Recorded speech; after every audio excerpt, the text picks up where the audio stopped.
ಸ್ನೇಹಿತರೆ ನೋಡಿ, ಇದು ಸೆಂಟ್ ಬರ್ನಾರ್ಡ್, ಇವಳ ಹೆಸರು ಸಿರಿ ಅಂತ.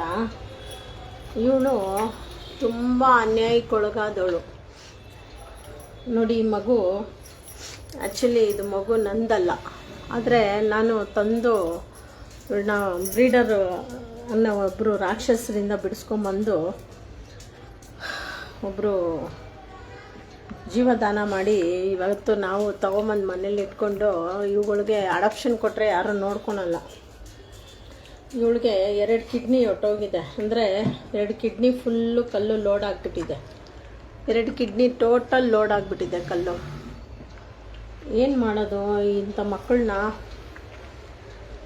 ಈ ಡಾಕ್ಟ್ರುಗಳು ಕಿಡ್ನಿ ತೆಗೆಸಿ ಅಂತಾರೆ, ಅಲ್ಲ ದೇವ್ರು ಕೊಟ್ಟಿರೋದು ನಾವು ಹಿಂಗೆ ತೆಗ್ಸೋಕ್ಕಾಗುತ್ತೆ ನೋಡಿ. ಈ ಮಗು ಎಷ್ಟು ಒಳ್ಳೆಯವಳು ಅಂದರೆ ಇವಳು ಇರೋ ಜಾಗನೇ ಗೊತ್ತಿಲ್ಲ.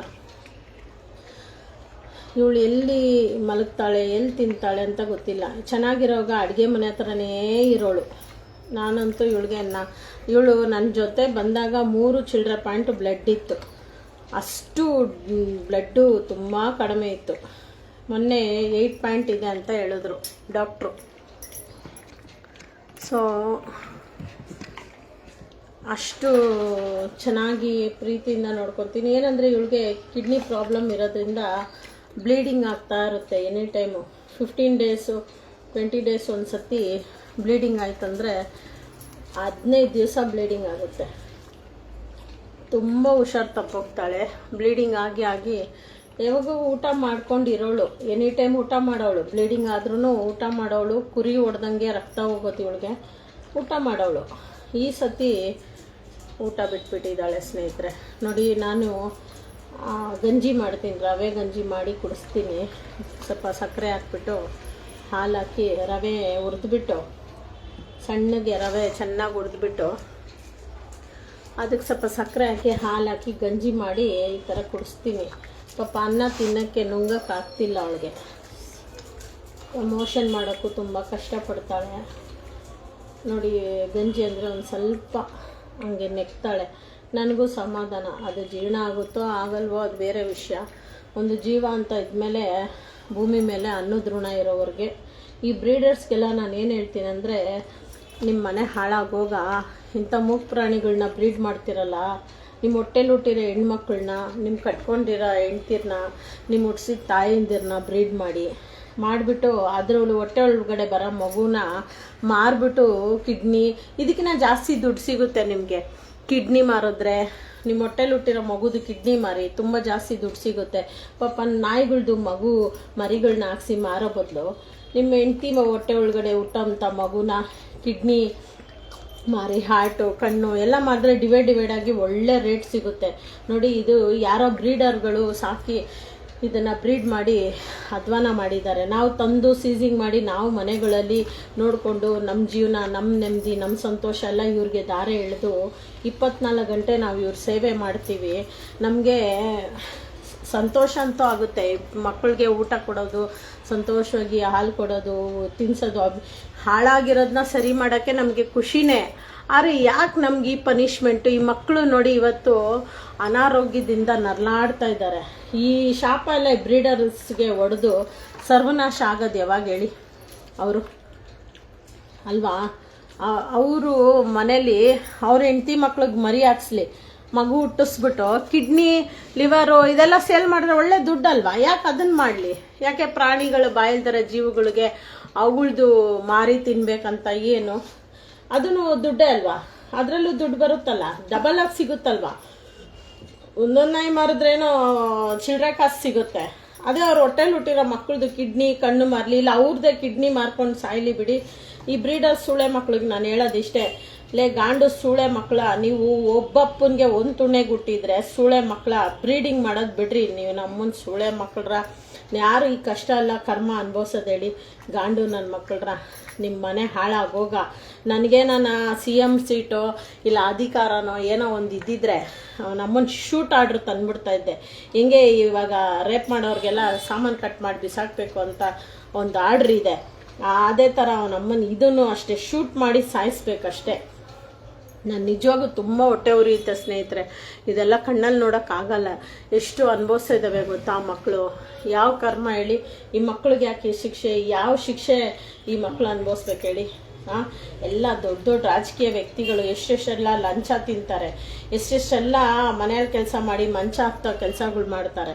ಅಂಥವ್ರಿಗೆಲ್ಲ ಎ ಸಿ ಕೆಳಗಡೆ ದೇವರು ಒಳ್ಳೆ ಊಟ ಕೊಡ್ತಾರೆ. ಇವುಗಳು ಏನು ಪಾಪ ಮಾಡಿದ್ದಾವೆ ಅಂತ ಈ ಪ್ರಾಣಿಗಳಿಗೆ ಇಷ್ಟು ನರಕ ಗೊತ್ತಿಲ್ಲ ನೋಡಿ. ಅದಕ್ಕೆ ಎದ್ದು ಕುಡಿಯೋಕ್ಕೆ ಕೂಡ ಶಕ್ತಿ ಇಲ್ದಿರಂಗೆ ಬಿದೋಗಿದೆ. ಯಾರು ಇದೆಲ್ಲ ಅನುಭವಿಸೋದು? ಏನೋ ನಾವು ಪ್ರಾಣಿ ಪ್ರಿಯರು ಅಂದ್ಕೊಂಡಿರೋದಕ್ಕೆ ಇಷ್ಟು ಕಷ್ಟ ಅನುಭವಿಸ್ಬೇಕಾ? ಈ ಮಕ್ಕಳು ನರಳಾಡೋದು ನೋಡಿ ನಮ್ಮ ಕೈಲಿ ನೋಡೋಕ್ಕಾಗ್ತಾಯಿಲ್ಲ, ಬಿಡೋಕ್ಕಾಗ್ತಾಯಿಲ್ಲ. ಅದ್ರ ಸೇವೆ ಮಾಡಿಕೊಂಡು ನಾವು ಜೀವನ ಮಾಡ್ತಾ ಇದ್ದೀವಿ. ನಿಮ್ಮ ಮನೆ ಹಾಳಾಗೋಗ ಬ್ರೀಡ್ ಮಾಡಿ ಸಾಯ್ತಿರಲ್ಲ, ಸರ್ವನಾಶವಾಗಿ ಹೋಗ್ಬಿಡ್ತೀರ ನೀವೆಲ್ಲ. ಬ್ರೀಡ್ ಮಾಡಿ ಮಾಡಿ ಒಳ್ಳೆ ಸಾವಂತೂ ಬರಲ್ಲ ಬಿಡಿ ನಿಮಗೆ. ಒಳ್ಳೆ ಸಾವು ಬರಲ್ಲ. ನಾನು ಹೇಳೋದು ಬ್ರೀಡರ್ಸ್ಗೆ ಒಂದೇ ಮಾತು, ಕಷ್ಟಪಟ್ಟು ದುಡ್ದು ತಿನ್ನಿರಿ, ಹೊಟ್ಟೆಗೆ ಕಷ್ಟಪಟ್ಟು ದುಡ್ದು ತಿನ್ನಿರಿ. ನೀವು ಇಷ್ಟೆಲ್ಲ ಬ್ರೀಡ್ ಮಾಡಿ ಸಂಪಾದನೆ ಮಾಡಿಬಿಟ್ಟು ಒಂದು ಆಕ್ಸಿಡೆಂಟಲ್ಲೋ, ಒಂದು ಲಕ ಹೊಡೆದೋ, ಇಲ್ಲ ನಿಮಗೆ ಕಿಡ್ನಿ ಹೋಗಿನೋ ಏನೋ ಒಂದು ಆಗಿನೇ ಸರ್ವನಾಶ ಆಗೋದು ನೀವು. ನಿಮ್ಗಂತೂ ಒಳ್ಳೆ ಸಾವಂತೂ ಬರಲ್ಲ, ನಿಮ್ಮ ಹೆಂಡತಿ ಮಕ್ಳಿಗೆ ಒಳ್ಳೆ ಸಾವು ಬರಲ್ಲ. ಒಂದು ವಿಚಿತ್ರವಾಗೇ ಸಾಯೋದು ನೀವೆಲ್ಲ ಬ್ರೀಡರ್ಸು. ಯಾಕಂದರೆ ಈ ಪ್ರಾಣಿಗಳು ಎಷ್ಟು ಯಾವ ರೀತಿಯಲ್ಲಿ ಸಾಯಿಸ್ತೀರ ಪ್ರಾಣಿಗಳು. ನಾವು ತಾಯಿ ನಾಯಿನ ಇಷ್ಟು ಕಷ್ಟ ಕೊಟ್ಟು ಸಾಯಿಸ್ತಿರಲ್ಲ ತಾಯಿ ನಾಯಿನ ಬ್ರೀಡ್ ಮಾಡಿ ಮಾಡಿ ಮಾಡಿ. ಅದ್ರ ಬದಲು ನಿಮ್ಮ ಕಣ್ಣೇ ಮಾರ್ಕೊಳ್ಳಿ, ನಿಮ್ಮ ಕಿಡ್ನಿ ಮಾರ್ಕೊಳ್ಳಿ, ನಿಮ್ಮ ಲಿವರ್ಗಳು ಮಾರ್ಕೊಳ್ಳಿ, ನಿಮ್ಮ ಕೈ ಕಾಲುಗಳು ದಾನ ಮಾಡಿಬಿಡಿ. ಒಳ್ಳೆ ದುಡ್ಡು ಸಿಗುತ್ತಲ್ಲ, ಇನ್ನು ಲಕ್ಷಾಂತರ ರೂಪಾಯಿ ದುಡ್ಡು ಸಿಗುತ್ತೆ. ಏನೋ ಕಿಡ್ನಿಗಳು ಔಟ್ ಆಫ್ ಕಂಟ್ರಿಯಲ್ಲಿ ಮಾರಿದ್ರೆ ಒಳ್ಳೆ ದುಡ್ಡಂತೆ ನೋಡಿ. ಕಷ್ಟಡ ನನ್ನ ಮಕ್ಕಳ್ರ ಬ್ರೀಡರ್ಸ್ ಸುಳೆ ಮಕ್ಕಳ್ರ. ಈ ಬ್ರೀಡ್ ಮಾಡೋದು ಬಿಡ್ರು, ನಿಮ್ಮ ಮನೆ ಹಾಳಾಗೋಗ. ಈ ಮೂಕ ಪ್ರಾಣಿಗಳು ವೇದನೆ ನೋಡ್ರು, ಎಷ್ಟು ಕಷ್ಟ ಅನುಭವಿಸಿದ್ದೇವೆ ನೋಡ್ರು. ಇದ್ರ ಉಸಿರು ನಿಮಗೆ ತಗಲಲ್ವಾ? ಅದು ನುಂಗಕ್ಕೂ ಶಕ್ತಿ ಇಲ್ಲ ನೋಡ್ರು. ನಮ್ಗೆ ಯಾವುದೋ ಕರ್ಮ 8-9 ವರ್ಷ ಆಯ್ತಿದ್ದು ನನ್ನ ಹತ್ರ ಬಂದು ಇಷ್ಟು ಚೆನ್ನಾಗಿ ಆರಾಮಾಗಿ ಇಟ್ಕೊಂಡು ಇವಾಗ ಎಂಡಿಂಗಲ್ಲಿ ಎಷ್ಟು ಕಷ್ಟ ಆಗ್ತಿದೆ ನೋಡಿ. ಯಾಕೆ ಬ್ರೀಡ್ ಮಾಡ್ತೀರಾ? ಬೀದಿ ನಾಯಿಗಳು ಎಷ್ಟೊಂದಿದ್ದಾವೆ. ಈ ಸುಪ್ರೀಂ ಕೋರ್ಟ್ ಅವ್ರು ಹೇಳಿದ್ಮೇಲಂತೂ ಈ ಬೀದಿ ನಾಯಿಗಳನ್ನ ಕಾಲೇಜ್ಗಳು, ಸ್ಕೂಲ್ಗಳು ಪ್ರತಿಯೊಂದು ಕಡೆಯಿಂದ ರೀಲೊಕೇಟ್ ಮಾಡಿ ಬಿಡ್ತಾ ಇದ್ದಾರೆ. ನಮ್ಮ ರಸ್ತೆಯಲ್ಲಿ ಎಲ್ಲಿಲ್ದರ ನಾಯಿ ಇದು ಒಂದು 4ನೇ ಸತಿ ನಾನು ನೋಡಿದ್ದೀನಿ. 7 ನಾಯಿ 8 ನಾಯಿ ತಂದು ಬಿಡ್ತಾ ಇದ್ದಾರೆ. ಇವ್ರ ಮನೆ ಹಾಳಾಗೋಗ ಮೂಕ್ ಪ್ರಾಣಿಗಳಿಗೆ ಯಾಕಪ್ಪ ಈ ಶಿಕ್ಷೆ? ಆ ಭಗವಂತ ಅದೆಲ್ಲಿದ್ದಾನೋ, ಇಲ್ಲ ಓಡೋಗ್ಬಿಟ್ಟಿದ್ದಾನೋ ಗೊತ್ತಿಲ್ಲ. ಅದೇನೋ ಕಲಿಯುಗ ಅಂತಾರೆ. ದೇವರೇ ಇಲ್ವಾ ಅಥವಾ ಏನು ಅಂತ ಗೊತ್ತಿಲ್ಲ. ನಾನಂತೂ ದೇವ್ರುಗಳು ಪೂಜೆ ಮಾಡೋದು, ಬೆಂಕಿ ಕೊಂಡ ತೊಳಿಯೋದು, ದೇವ್ರುಗಳು ಮುಗಿಯೋದು ಎಲ್ಲ ಮಾಡಿ ಮಾಡಿ ಮಾಡಿ ನಾನು ಚೆನ್ನಾಗಿ ಆಗ್ತಾಯಿದ್ದೀನಿ. ನಿಜ ಹೇಳ್ತೀನಿ, ನಾನು ಈ ಪ್ರಾಣಿಗಳ ಸೇವೆ ಮಾಡಿ ತುಂಬ ಚೆನ್ನಾಗಿದ್ದೀನಿ, ನೆಮ್ಮದಿಯಾಗಿದ್ದೀನಿ. ನನಗೆ ಒಂದು ಸಂತೋಷ ಕೊಟ್ಟಿದೆ ಇವ್ರ ಸೇವೆ ಮಾಡಿದ್ರೆ. ನೋಡಿ, ಒಂದು ಗ್ಲಾಸು ಇದರಲ್ಲಿ ಒಂದು ಬಾಟ್ಲು ಅಂದರೆ 1/4 ಬಾಟ್ಲೆ ಅವಳು ಗಂಜಿ ಕುಡ್ದಿದ್ದು. ನನಗೆ ಎಷ್ಟು ಸಂತೋಷ ನೆಮ್ಮದಿ ಸಿಗುತ್ತೆ ಗೊತ್ತಾ. ಆದರೆ ನಾನು ಹೇಳೋದು, ಈ ಪನಿಷ್ಮೆಂಟೆಲ್ಲ ನಮಗೆ ಯಾಕೆ? ನೀವು ಬ್ರೀಡರ್ಸ್ಗಳು ದುಡ್ಡು ಮಾಡ್ಕೊತೀರಾ, ತಾಯಿ ನಾಯಿನ ಲಾಸ್ಟಲ್ಲಿ ನೋಡ್ರೆ ಸಾಯಿಸ್ತೀರ, ವಿಚಿತ್ರವಾಗಿ ಸಾಯಿಸ್ತೀರ. ಕಚಡ ನನ್ನ ಮಕ್ಕಳ್ರ. ದುಡ್ಡು ಮಾಡೋದಕ್ಕೆ ಎಷ್ಟೋ ದಾರಿಗಳಿದ್ದಾವೆ. ಆ ದುಡ್ದು ತಿನ್ನಿರಿ, ಮೈ ಬಗ್ಸಿ ಕೆಲಸ ಮಾಡಿ ದುಡ್ದು ತಿನ್ನಿರಿ. ಅದು ಬಿಟ್ಬಿಟ್ಟು ನಿಮ್ಮ ಮನೆ ಹಾಳಾಗೋಗ ಆ ಪ್ರಾಣಿಗಳು ಹಿಂಸೆ ಮಾಡಿ ತಿಂತೀರಾ. ದುಡ್ಡನ್ನ ಇಷ್ಟು ಹಿಂಸೆ ಕೊಡ್ತೀರಾ, ನಿಮಗೆಲ್ಲ ಒಳ್ಳೆ ಸಾವು ಬರಲ್ಲ ಸೋಳೆ ಮಕ್ಕಳ್ರ. ನನಗೇನಾದರೂ ಒಂದು ಅಧಿಕಾರ ಅಂತ ಇದ್ದರೆ ಶೂಟ್ ಆರ್ಡ್ರ್ ತಂದುಬಿಡ್ತೀನಿ. ಬ್ರೀಡರ್ಸ್ ಅಂದಿದ ತಕ್ಷಣವೇ ಮರಿಗಳು ಅಲ್ಲಿತ್ತು ಅಂದರೆ ಹಂಗೆ ಸೀಸಿಂಗ್ ಮಾಡಿಕೊಂಡು ಹಂಗೆ ಶೂಟ್ ಮಾಡಿಬಿಟ್ಟು ಬಂದ್ಬಿಡ್ಬೇಕು. FIR NCR ಎಲ್ಲ ಶಾಟ ಕೂಡ ಮಾಡಲ್ಲ ನಾನು. ನನ್ನ ಕೈಯಲ್ಲಿ ಅಧಿಕಾರ ಕೊಟ್ಬಿಟ್ರೆ, ಒಂದು ದಿವಸ ನನ್ನ ಕೈಯಲ್ಲಿ ಅಧಿಕಾರ ಕೊಟ್ಟು ನೋಡಿ, ಅವನ ಅಮ್ಮನಿಗೆ ಎಷ್ಟು ಕೋಟಿ ಹೆಣ ಉಳಿಸ್ಬಿಡ್ತೀನಿ. ಆ ಭಗವಂತನಿಗೆ ಈಸಿ ಮಾಡಿಕ್ಬಿಡ್ತೀನಿ. ಯಾಕೆಂದರೆ ಏನಕ್ಕೆ ಅಂದರೆ ದೇವ್ರಿಗೆ ಒಂದು ಶಿಕ್ಷೆ ಕೊಟ್ಟು ಕಾಯಿಲೆ ಕೊಟ್ಟು ಜನಗಳನ್ನ ಒಟ್ಟೊಟ್ಟಿಗೆ ತೊಗೊಳೋ ಬದಲು ಯಾರು ತಪ್ಪು ಮಾಡಿದರೆ ಅವ್ರಿಗೆ ಶಿಕ್ಷೆ ಕೊಡಬೇಕು. ನಾನೇನೋ ಒಂದು CM ಆದರೆ ಶೂಟ್ ಆರ್ಡ್ರ್ ತಂದುಬಿಡ್ತೀನಿ. ನಮ್ಮನ್ನು ಬ್ರೀಡರ್ಸ್ನೆಲ್ಲ ಶೂಟ್ ಮಾಡಬೇಕು, ಸಾಯಿಸ್ಬಿಡ್ಬೇಕು. ಇದೇ ನನ್ನ ಒಂದು ಮನಸ್ಸಲ್ಲಿ ಪ್ರತಿದಿನ ಬೆಳಗ್ಗೆ ಸಂಜೆ ನನ್ನ ಮನಸ್ಸಲ್ಲಿ ಇದೇ ಕಾಡ್ತಾ ಇದೆ ನೋಡಿ. ಈ ಮಗು ಎಷ್ಟು ಅನುಭವಿಸ್ತಾ ಇದೆ. ಇವಳಿಗೆ ಬ್ಲೂ ಕ್ರಾಸ್ ಡಾಕ್ಟರ್ ಹೇಳ್ತಾರೆ ಕಿಡ್ನಿ ತೆಗೆಸ್ಬಿಡಿ ಅಂತಾರೆ. 2 ಕಿಡ್ನಿಯಲ್ಲೂ ಕಲ್ಲು ಸೇರ್ಕೊಂಡಿದೆ, ಕಿಡ್ನಿ ತೆಗೆಸಿ ಅಂತಾರೆ. ಇದು ಬ್ರೀಡರ್ ಹತ್ರ ನಾನು ತಗೊಂಡು ಸೀಸ್ ಮಾಡ್ಕೊಂಡು ಎತ್ಕೊಂಬಂದು ನಾನು ನೋಡಿಕೊಂಡು ನನಗೆ ಯಾವ ಕಷ್ಟ, ಇದು ಯಾವ ಕರ್ಮ ನೋಡಿ. ಪ್ರಾಣಿಗಳು ಬೀಳ್ತಾರೆ ಹಿಂಸೆ. ಈ ಪ್ರಾಣಿಗಳಿಗೆ ಹಿಂಸೆಗೆ ಕಾರಣ ಆಗಿರೋ ಬ್ರೀಡರ್ ನಿಮ್ಮ ವಂಶ ನಿರ್ವಂಶ ಆಗೋಗ ನೀವೆಲ್ಲ ಹಾಳಾಗೋಗ್ಬಿಡ್ರು, ಸರ್ವನಾಶವಾಗಿ ಹೋಗ್ಬಿಟ್ರಿ. ನೋಡಿ, ಮಗು ಎಷ್ಟು ಕಷ್ಟ ಅನುಭವಿಸ್ತದೆ. ಈ ಥರ ಇನ್ನೂ ಲಕ್ಷಾಂತರ ಮೂಕ ಪ್ರಾಣಿಗಳು ವೇದನೆ ಅನುಭವಿಸ್ತಾ ಇದ್ದಾವೆ, ಕಣ್ಣೀರು ಅನುಭವಿಸ್ತಾ ಇದ್ದಾವೆ. ಇದಕ್ಕೆಲ್ಲ ಕಾರಣ ನೀವು ಬ್ರೀಡರ್ ಸುಳೆ ಮಕ್ಕಳೇ. ನೀವು ಏನು ಬ್ರೀಡ್ ಮಾಡ್ತೀರಾ ದುಡ್ದು ತಿನ್ನೋಕ್ಕೆ ಯೋಗ್ಯತೆ ಇಲ್ಲ. ನಿಮ್ಮ ಮಕ್ಕಳಿಗೆ ಬೆಂಕಿ ಇಕ್ಕ ನಿಮ್ಮ ವಂಶ ನಿರ್ವಂಶ ಆಗೋಗ್ಬಿಳಿ ಕಂಡ್ರು. ನೀವು ಬ್ರೀಡ್ ಮಾಡೋದಲ್ದಿರ ನಿಮ್ಮ ಮಕ್ಕಳು ಇದೇ ಕಲಿತಾರೆ. ತಿಕಾ ಬಗ್ಸಿ ಮೈ ಬಗ್ಸಿ ಕೆಲಸ ಮಾಡಿ ತಿನ್ನೋಕ್ಕೆ ಯೋಗ್ಯತೆ ಇಲ್ಲ ನಿಮ್ಮ ಮಕ್ಕಳು ಮುಚ್ಚೋಗ. ನಿಮ್ಮ ಜನ್ಮಕ್ಕಷ್ಟು ಬೆಂಕಿ ಹಾಕ. ಈ ಮಗು ಎಷ್ಟು ನಲ್ಲಾಡ್ತಾಯಿದೆ, ಕಿಡ್ನಿ ಲಿವರು ಎಲ್ಲ ಕಳ್ಕೊಂಡು.